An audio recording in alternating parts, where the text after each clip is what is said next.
My fiancée dumped me for a better man, now she wants me back. A 31-minute podcast really thought I had found the woman I was going to spend the rest of my life with. Emily, 29F, and I had been together for 4 years, and when I proposed, I was so sure we were solid.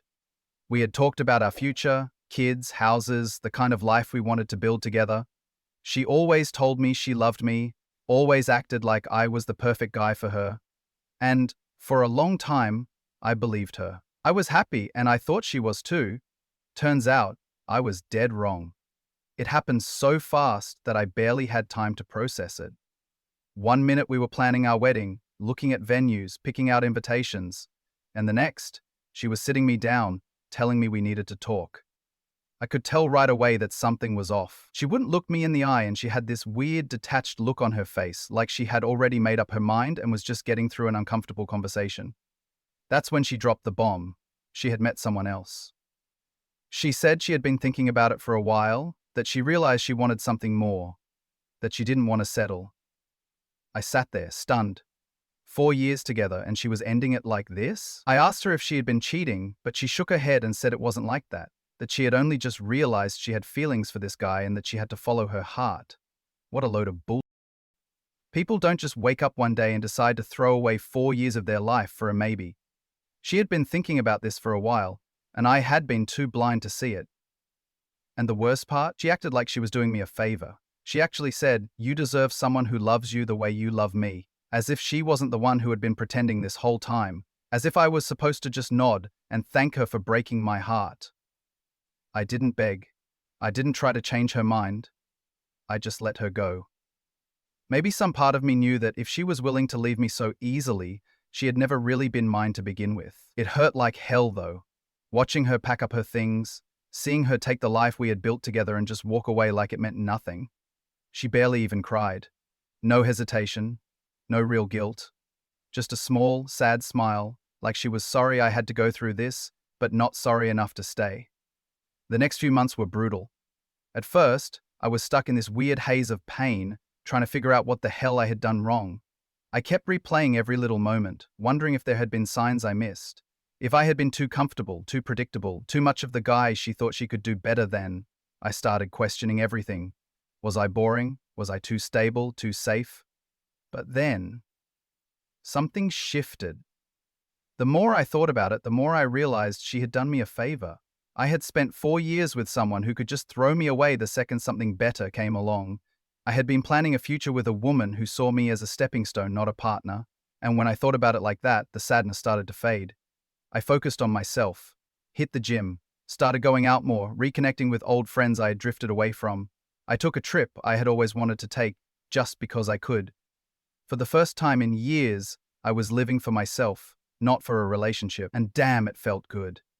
And then, just when I was starting to move on, just when I was feeling like myself again, Emily came crawling back. I still remember the night it happened. I was at home, drinking a beer and watching a game, when I heard a knock at my door. I wasn't expecting anyone, so I just assumed it was a neighbor, or maybe a package I had to sign for. But when I opened the door, there she was, Emily, standing there like a drowned rat, her makeup smudged, her eyes red like she had been crying. She looked nothing like the confident woman who had dumped me just months before. I didn't say anything at first, just stood there, waiting. If she had come all this way, she obviously had something to say, and sure enough, after a few awkward seconds, she whispered the words I never thought I'd hear. I made a mistake. I almost laughed in her face. She started rambling, telling me she had been wrong, that she had been confused and caught up in something that wasn't real, that she had let go of something good because she thought the grass was greener, and now she knew she had messed up.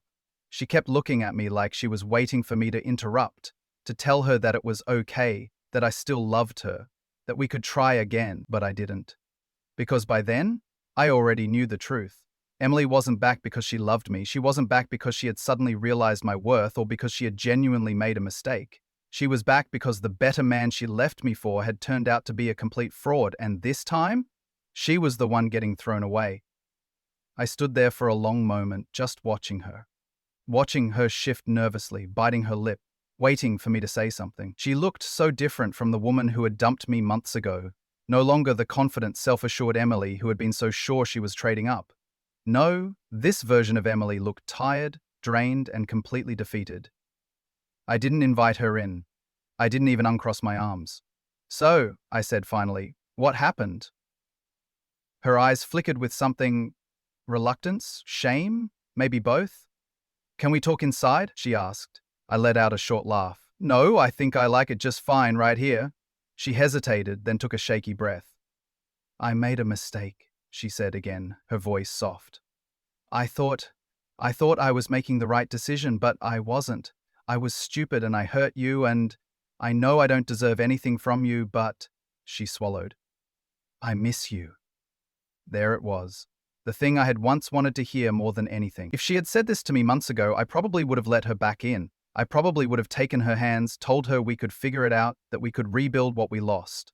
But now I just felt nothing. I tilted my head. And why exactly do you miss me, Emily? Because last time we talked, you were pretty clear that I wasn't enough for you. She flinched. I was wrong. Right. And you just suddenly figured that out? A shadow passed over her face. Can we please not do this? No, I think we should, I said. Because I'm curious. How long did it take for you to realize this? A month? 2? I smirked. Or was it the moment things went south with your better man? That was when she cracked. Her eyes filled with tears and she looked away, like she couldn't stand the weight of my words. And that was all the confirmation I needed. I crossed my arms. What happened, Emily? She didn't answer right away. She took a deep breath, staring down at her hands like she was trying to find the right words.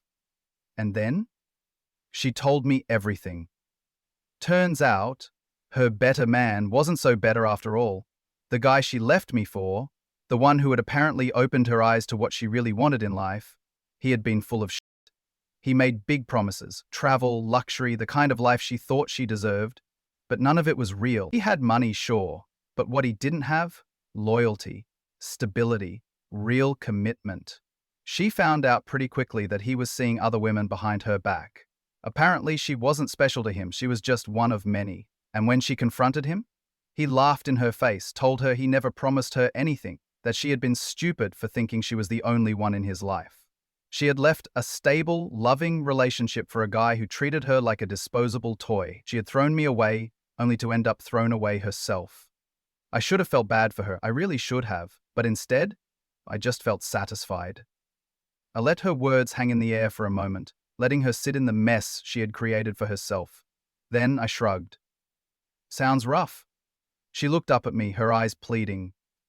I don't expect you to forgive me right away. I don't even expect you to take me back, but I just... She hesitated. I miss you, and I just wanted to see if maybe there was still a chance. I raised an eyebrow. You miss me? Or you miss what I gave you?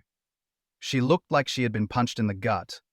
I stepped forward, lowering my voice just enough to make sure she really heard me. Because when you left, you made it very clear that I wasn't enough for you. You told me you didn't want to settle, that I was too safe, too predictable. I tilted my head. But now that the guy you left me for turned out to be an asshole, suddenly I'm looking like a better option again? She opened her mouth, but no words came out. I took a step back, shaking my head. That's not love, Emily. That's regret. And I don't take people back just because they realize too late what they lost. A tear slipped down her cheek. So, that's it? I let out a short laugh. That's it? Emily, we ended the moment you walked out that door. You just didn't realize it yet. Her lip trembled. I didn't know. Yeah, I interrupted. That's the problem. You didn't know. You had everything, and you still thought you could do better. You left because you wanted more. Well, now you got less. That's your problem, not mine. For the first time, I saw realization hit her like a ton of bricks. She had truly lost me. Not just temporarily, not just until she could smooth things over. She had destroyed us. And there was no coming back from that. She wiped at her face, then nodded slowly, her shoulders sagging. Okay, she whispered. I understand. I stepped back, already done with this conversation. Good. I didn't say anything else. I didn't offer comfort. I didn't give her a hug or tell her that maybe, someday, we could be friends, because we couldn't. She made her choice. Now she had to live with it. I shut the door, locking it behind me, and walked away without looking back. After I shut the door in Emily's face, I stood there for a moment, just letting it sink in. The woman who had once meant everything to me had just stood on my doorstep, begging for another chance. And instead of feeling heartbroken, instead of feeling tempted to take her back, all I felt was closure. I had spent months thinking about what I would say if this moment ever happened. Would I be angry? Would I lash out? Would I make her feel the way she had made me feel? But when it actually happened, I didn't need to yell. I didn't need to get revenge, because she had already ruined her own life. She thought she was upgrading when she left me. She thought she had found someone better. But all she really found was a guy who saw right through her, who treated her exactly how she had treated me, as disposable. And now she had no one. That should have been the end of it. But, of course, Emily wasn't the type to just accept defeat and move on. A few days later, she texted me. "Emily, hey, I know you're upset, but can we please talk? I just feel like we didn't really get a chance to say everything." I stared at my phone, shaking my head. I didn't respond. Then another text. "Emily, please, I just want to explain." There was nothing to explain. I had already heard enough. She left me because she thought she could do better. Now that she realized she was wrong, she wanted a second chance. That wasn't love. That was settling. And I refused to be her backup plan. When I didn't reply, she tried calling me. I let it go to voicemail. Then another text. "Emily, at least let me apologize. I don't want to end things like this." We had already ended things. The moment she chose another man over me, the moment she walked out without looking back, that was it. But she didn't get it. She still thought she could smooth things over and make me forget how much she had hurt me. I blocked her number. That should have been the end of it. But Emily? Emily wasn't done yet. She tries to get to me through my friends. Since she couldn't talk to me directly, she started going through my friends. One of my closest friends, Mark, called me out of the blue. "Dude," he said, "Emily just texted me." I groaned. What does she want? "She said she misses you and wants to talk. But you're ignoring her. She asked me to convince you to give her a chance." I let out a laugh. "Yeah, that's not happening." "That's what I told her," Mark said. "But she's persistent as hell. Kept going on about how she made a mistake, how she realizes she threw away something special, blah, blah, blah." I rolled my eyes. "She's not sorry about losing me. She's sorry about being alone." "Exactly," Mark agreed. "And honestly, it's kind of pathetic." Emily must have been desperate because Mark wasn't the only friend she tried. She reached out to my sister, my old college roommate, even my coworker that she had only met once. Every single one of them told her the same thing. I wasn't interested. She wasn't trying to fix things because she loved me. She was grasping at straws, trying to rebuild the safety net she had so carelessly thrown away. And when that didn't work, she tried to make me jealous. The pathetic attempt to get my attention. A week later, I got a text from an unknown number. At first, I thought it was just another random spam message. But then, I opened it. Unknown number. "Hey, I thought you should know that Emily is seeing someone new. Just figured you'd want to know." I blinked. Who the hell sends a message like that? I knew immediately it was either Emily herself or someone she had put up to it. The desperation was painfully obvious. She wanted me to react. She wanted me to care, but I didn't. I texted back, "Cool, wish her the best," blocked the number, and that was that. Emily must have hated that I didn't react. She had expected me to get jealous, to text her back with some bitter response, maybe even ask her to come back before she moved on with someone else. But the truth was, I didn't care. She could date whoever she wanted. It didn't change anything. I had already moved on. But Emily? She wasn't done yet. Her last pathetic attempt. A few more weeks passed, and I had completely put her out of my mind. I had been going out more, working on myself, and actually enjoying life without her negativity hanging over me. And then, one evening, after a long day at work, I came home to find Emily sitting on my front porch. I almost didn't recognize her at first. She looked different, not in a good way. Her hair was messy, she had dark circles under her eyes, and she looked like she had been crying for hours. I sighed, already annoyed. "What are you doing here?" she sniffled, standing up. I didn't know where else to go." I stared at her. "Try literally anywhere else." She winced, but didn't leave. Instead, she looked at me with the saddest expression I had ever seen. "I used to have anyone anymore," she whispered. I crossed my arms. "Sounds like a you problem." She let out a shaky breath. "I deserve that." For a second, she just stood there, like she was trying to gather her courage. Then, she said the one thing that actually caught me off guard. "I still love you." I didn't say anything at first, just stared at her, waiting to see if she had anything else to say. She took a step closer. "I know I hurt you. I know I don't deserve another chance. But I just—" She exhaled. I was so stupid. I thought I wanted something better. But there wasn't anything better. I had everything with you and I was too blind to see it. I tilted my head. "You had everything with me, past tense." Her eyes filled with fresh tears. "I don't know how to fix this." I let out a small laugh. "You can't." She looked completely shattered, but I wasn't about to comfort her, because at the end of the day, she wasn't crying because she loved me. She was crying because she had nothing left. The guy she left me for had used her and tossed her aside. She had burned bridges with people who had once cared about her, and now she was standing in front of me, begging for something that was never going to happen. I sighed. "Emily, you made your choice. You thought you could do better than me and you left. That was your right. But it's also my right not to take you back." She wiped at her face.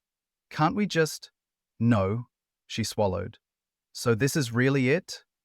I nodded. "Yeah, this is it." She stood there for another second, like she was still hoping I'd change my mind.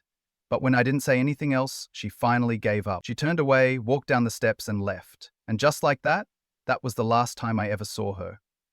The sweet, sweet aftermath after she left, I expected to feel, I don't know, something, maybe sadness, maybe a little bit of regret.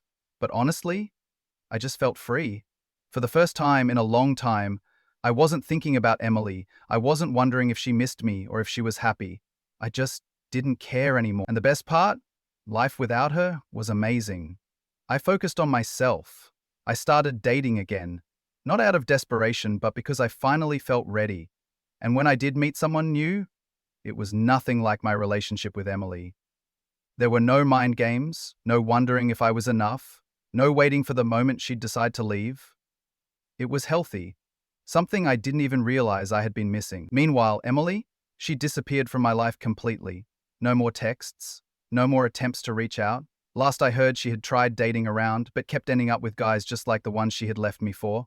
Shallow, untrustworthy, and only interested in temporary fun. And honestly, that's exactly what she deserved. She spent her whole life thinking she was too good for stability, too good for commitment, too good for the guy who would have given her everything. Now, she was stuck in an endless cycle of chasing men who didn't care about her. She thought she could trade up. Instead, she got traded down. And me? I was doing better than ever.